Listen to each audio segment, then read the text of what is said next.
Guys, Tony here, and back to do another recent vinyl editions video. Got a bunch to show you here, about 16 LPs. I tried filming this before and talked too long, and it just took forever. Yeah, some good stuff, so hope everybody's well. I've been on vacation, like I said in my last video. Only a couple days left, unfortunately, but it was a good week, just I spent a lot of time watching everybody's videos and trying to get caught up a little bit. It's been really great, and I gotta say too, a lot of these records are recommendations by you guys or stuff you guys have shown, and some great stuff. And I'm just, again, really happy to be part of this community and to be turned on to such great music that I probably wouldn't have otherwise. So yeah, let me just get started showing you. Excellent stuff. First up, Saturday I went to the flea market, and there's some private sellers that go to this flea market. Actually ended up getting one guy's phone number. I might check him out through a friend of mine, and he's got some cool stuff. I got a couple $3 finds, some really neat stuff. Like two $3 finds and one $2. This one was $2. A couple of videos ago I showed a record by this guy. It's actually a band, Michael Kamen, his band, the New York Rock Ensemble. This is an album of theirs. It's called the New York Rock Ensemble, Roll Over. You may have seen this cover before. I like that artwork. Like I've said, it's middle of the road kind of 70s rock, maybe with slightly more interesting arrangements. It's a cool record. This one I think is more well known than the other one. There's a tune on here called Gravedigger. Maybe their most well-known song. When you listen to it, it seems like an upbeat kind of song, but when you listen to the lyrics, it's actually about necrophilia, so it's kind of dark, to say the least, but cool record. Here's the back. For, $2 in really nice shape, so can't complain there. Another one here for $3. I mean, these next two, $3 each, can't go wrong. I also showed a Blood Rock record in my last one. I mistakenly said it was their first one. I don't know why. It's actually Blood Rock USA, that last one. And this one is Blood Rock 3. Another excellent record in really nice shape for $3. Yeah, their third LP. Great stuff. And like I said, they're like a heavy 70s rock band. Get compared a lot to Grand Funk Railroad. That's a pretty accurate description. This is on Capitol from 1971. Cool record. And this one I was really, really happy to find, especially for the price I paid. King Crimson's Red. Excellent, excellent album. I was immediately loved this. I mean, it was awesome. Starless and Bible Black, the last one I showed, while it too was amazing, it just didn't hit me like this one did, like right away.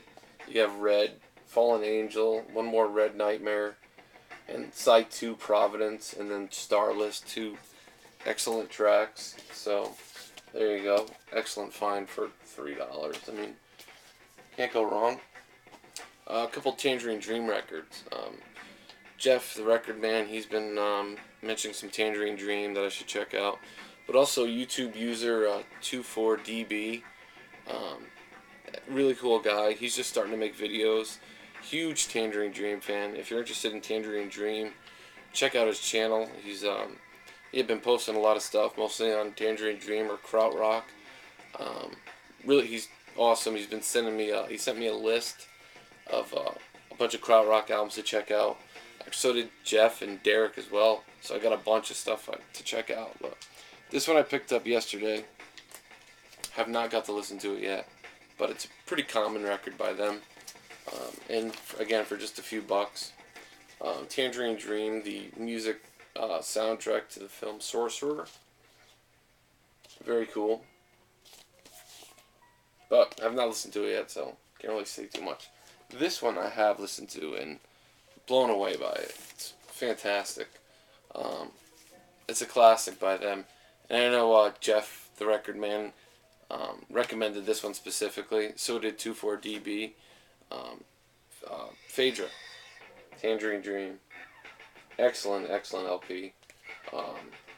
Just, Tangerine Dream, they're like, I don't want to say it's like trippy music, I mean, but it's out there. It's like a journey. I mean, this is music to really zone out to, put on headphones, sit back, close your eyes, and it's like, and it just puts you on another planet. It's excellent stuff.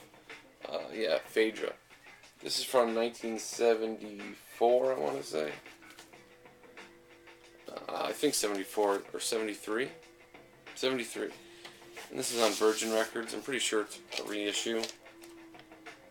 I'm not up on when their labels changed and all that, so. But yeah, cool find, especially for the price I paid. Cover's in decent shape, has a saw mark and a couple other little marks, but nothing to complain about. So there you go. Another one here I was happy to find. Very interesting. I've been on a big John Cale kick. I'm kind of starting to think that just about anything by the guy, it's definitely worth checking out if it's not excellent, because a lot of it's been excellent. He definitely has a few more LPs I want to get, but this one is from 1980, I want to say 82 or 83.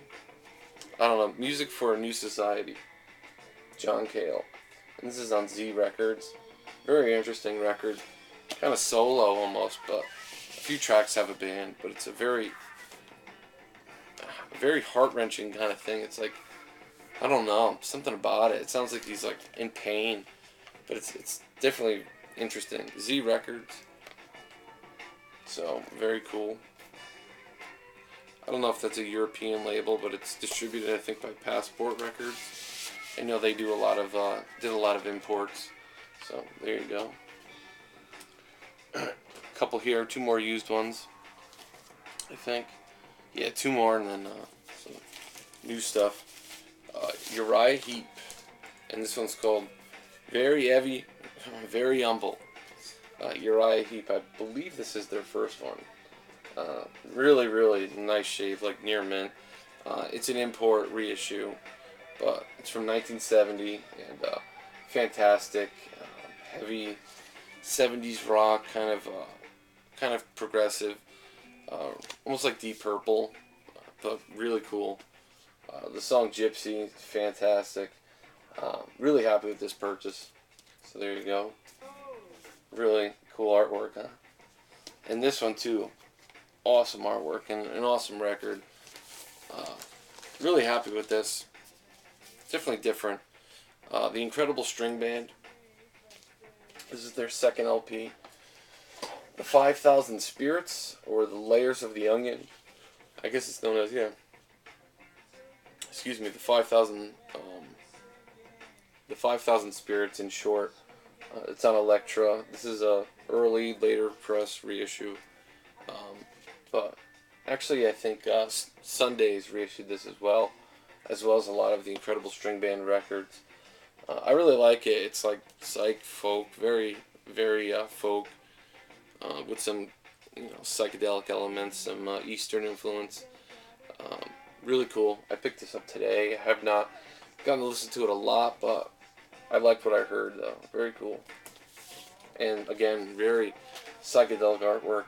I could see somebody picking this up, not knowing better, and thinking it'd be a psych album, but it's really a folk album, really. So, there you go. Now for the new stuff.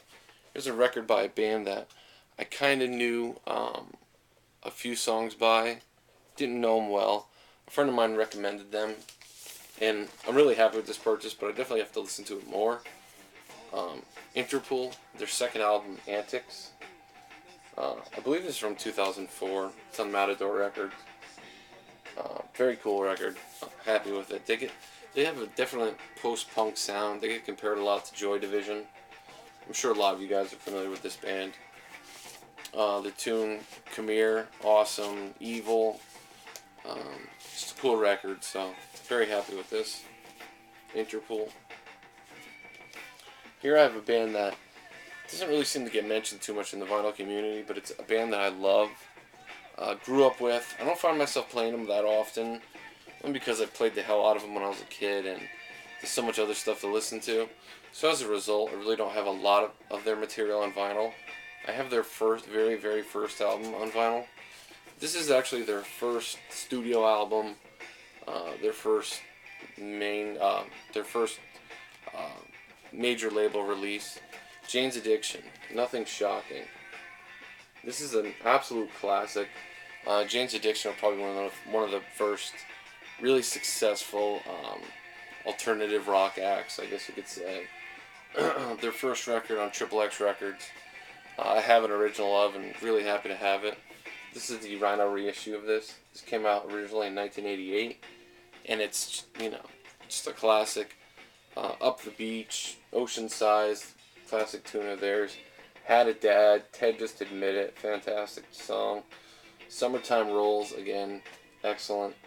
Mountain Song, just full of classic. Idiots Rule, Jane Says, just fantastic record. Really happy to finally get this. The one thing I would fault this record for is that it's very, very studio. It's almost overproduced, but still a great record. They're just an excellent live band. They're really good at playing like faster, heavier tunes, and then playing really slower, like, slower songs that are just kind of, trippy and cool, like Party too. Check out the album Kettle Whistle by Jane's Addiction if you're not into them. It's alternate tracks, unreleased stuff, and the track Kettle Whistle is like fantastic. But also Summertime Rolls on here has got to be one of the best summer songs, and it's really just a fantastic record though. I got to see them live, it was great. Their audience kind of sucked. It seemed like all they wanted to hear was Jane Says, and I've been a fan of them forever and going back, and I like Porno for Pyros. I think I like their second album slightly more, Ritual the Habitual, but still, this is a classic. Happy to get this.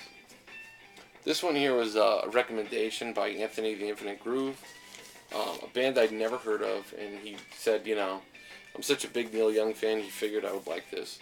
So I went online and checked them out, and the LP was really cheap, so I bought it. Excellent stuff. I gotta say, I'm like in love. Excellent. I love it. Weird Owl. Ever the Silver Cord Be Loosed. So good. It really does remind me of like Crazy Horse, Neil Young. The songwriting is really good. Just the whole thing. I love it. The promo sticker says it well. It says, Weird Al has crafted a sonic mindscape that cues legendary acts such as the 13th Floor Elevators in Crazy Horse, that states its relevance to modern day masters such as Black Mountain, Dead Meadow, and the Black Angels. Cool record, really. The track 13 Arrows and 13 Stars, fantastic. But it's on TP Records. It's actually their debut. It's from 2009. Love that gatefold as well. A very cool record. So Anthony, thank you so much. It's a fantastic record. I love it. Dan in Canada, if you haven't heard this band, I recommend checking them out. I think you'd like them a lot as well. So very cool. Here's one that Big Star 1000 showed, and I'd seen this record in the store a lot and never knew what it was, and then he bought it, talked about it, and I went back to the store, and of course it was gone, so I ordered it online. The Outsiders. This is basically their masterpiece. They're a Dutch band, very psychedelic garage. They go in a lot of different directions on here, and it's really a great psychedelic masterpiece. Dutch band from 1968, and an original of this is like super hard to come by, and very well, a lot of people want it, sought after, and it's expensive, so very cool. Really nice reissue on Jackpot Records. They did a lot of the Wipers reissues as well. Very cool cover art. So thank you, Big Star. I got a couple here that Dan showed, Dan in Canada. This record here, again, I'd seen it in the store since it came out. It's created quite a buzz online on the internet, and looking at it, it wouldn't be the kind of thing that I'd be into. Then Dan started talking about it, and I looked it up, and totally was not what I thought it would be.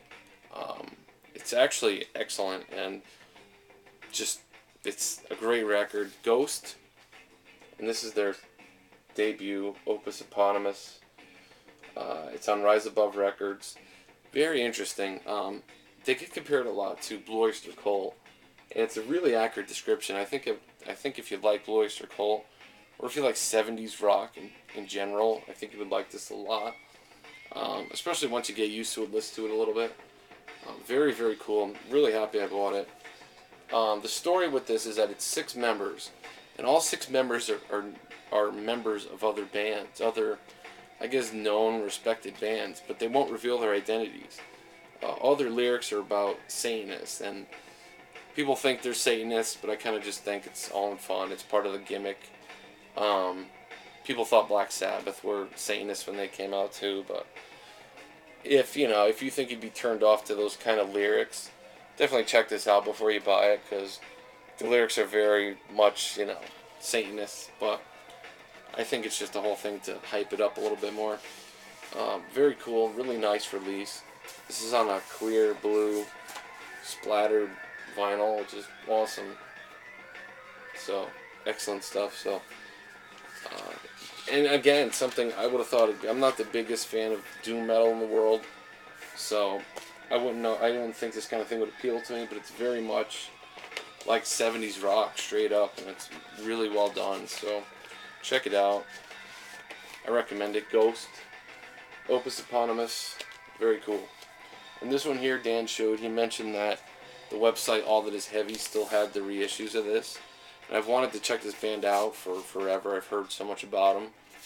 Leafhound, Growers of Mushroom, and this is a reissue on Karma Records. Again, an original of this would probably cost you at least an arm and 2 legs. I mean, it's very sought after and a very cool album. I mean, blues rock at its best, heavy psych. Members of this band went on to form Atomic Rooster, Cactus, and other bands, but they put out one album that's highly influential, very influential to the stoner rock movement, that whole genre. So, very cool reissue. I highly recommend this, and I gotta thank Dan for letting me know about it. Awesome stuff. So, thanks a lot, man. Here's one that I've wanted forever. It's kind of been on my wish list online forever, and just finally broke down and ordered it. Again, this is on Rise Above Relics. Excellent stuff. Comas, UK folk band, psych folk, acid folk. Awesome. Very interesting vocals, very interesting themes to the album. Excellent artwork. That cover is just something else. When it opens up like this, it's very cool. Very folky, deals in really dark themes. It's kind of like, again, the promo sticker says it well. I'm sorry. Like, there's a quote here. It says, "The heaviest, scariest acoustic record ever recorded." This is a 180 gram limited edition, 100% official reissue of this. I believe there were bootlegs of this floating around. An original of this, again, is ridiculous, if you could even find it. And again, on really cool colored vinyl. This is a green, splattered, very nice. And again, really happy to get this one. It's excellent. And finally, one last thing here, a recommendation by Derek Vaughn. Like I said, Derek sent me a list of other krautrock bands to check out, because it's a genre I'm really fascinated with, and there's a bunch of stuff I still want to get, but this was on his list and something I'd never heard of before, so I found the copy pretty easily and pretty cheap online. German Oak krautrock band, and I think this band kind of gets people mistakenly think that this is some kind of neo-Nazi outfit or something because of the the Third Reich soldier helmet there. But these guys were hippies, total krautrockers, and it's interesting. This came out in I want to say 70s, early 70s, originally in 72, and it just didn't do anything. It just kind of dropped off, and nobody knew. But when there was a resurgence in interest in the whole krautrock scene, this is one of those bands that came up, and was revisited again, and I gotta say, it was reissued, and I gotta say, it's awesome. Very lo-fi. These guys actually went down in a bunker and recorded this, and you could definitely tell there's a lot of echoey things going on. There's almost an industrial kind of feel to this, but it also has that krautrock groove to it. It's really good, very avant-garde, but really well done. I like it. I recommend checking it out if you're into krautrock. German oak. There's really only like 3 tracks on here. The first side has an intro, but then Down in the Bunker. Very out there. And then there's Raid Over Dusseldorf, and then 1945, Up from the Ashes. Again, it's kind of a statement of like shame over the younger generations, how they felt about what their parents participated in and knew of during World War II. So that's why the whole theme here. But yeah, definitely not neo-Nazi material. Very, very good. So yeah, that's what I got to show you guys. Sorry if it was a long video, just had a bunch to show. Please leave me some comments, and as always, thanks for watching. Take care.